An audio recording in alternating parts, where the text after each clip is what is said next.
সৈয়দপুর বিমানবন্দর কাণ্ডকে বিচ্ছিন্ন বলে দেখার সুযোগ নেই, কারণ দেশের অন্যান্য জায়গার মতো জামাতের আমিরের নির্বাচনী আসন ঢাকা 15তেও একই রকম অবৈধ অনৈতিক লেনদেনের ঘটা সংঘটিত হতে দেখা গিয়েছে।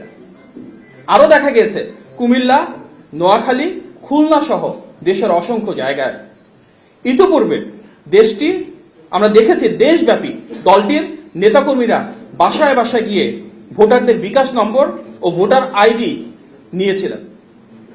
তবে বিকাশ, রকেট বা নগদের মাধ্যমে এভাবে অবৈধ অর্থ প্রেরণ বা জান্নাতের টিকেটের প্রলোভনকে ধর্মপ্রাণ দেশবাসী ইতিমধ্যেই প্রত্যাখ্যান করেছেন।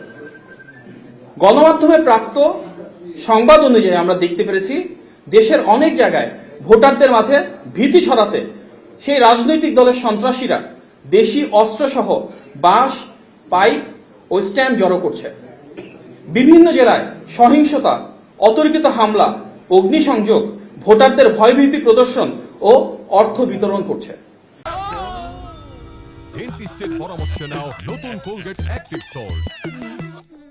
এইসব ঘটনার সাথে সম্পৃক্ত ভোটের মাঠে নানা বিশৃঙ্খলা সৃষ্টি সহ অনৈতিক কার্যক্রমের সঙ্গে জড়িত সেই দলের অনেকেই ইতিমধ্যে আইন শৃঙ্খলা বাহিনীর হাতে গ্রেফতার হয়েছে।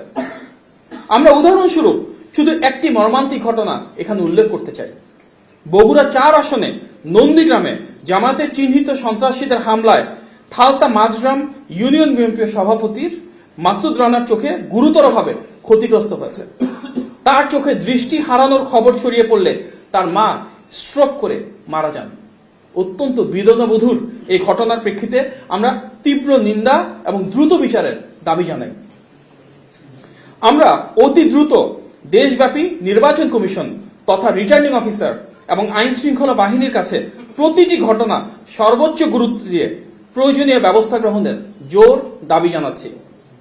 আমরা উৎসাহের সঙ্গে লক্ষ্য করছি যে মুষ্টিমেয় কিছু সন্ত্রাসীর এই অরাজকতা রুখে দিয়ে গণতন্ত্রকামী মানুষ প্রবল উৎসাহ নিয়ে ভোট প্রদানের প্রস্তুতি নিচ্ছে। অনেক জায়গায় টাকা দিয়ে ভোট কিনতে গিয়ে সেই দলের দুর্বৃত্তরা জনতার প্রতিরোধের সম্মুখীন হচ্ছে। শুধু তাই নয়, দেশের বিভিন্ন জায়গা থেকে প্রচুর বোরখা ও নিকাব বানানোর বিষয়ে আমরা জানতে পেরেছি এবং ইসলামী মূল্যবোধের ধারক দল হিসেবে বিএনপি সবসময় বিশ্বাস করে বাংলাদেশের প্রতিটি নাগরিকের কাছে বোরখা ও নিকাব ধর্মীয় সংস্কৃতির একটি অত্যন্ত গুরুত্বপূর্ণ বিষয়।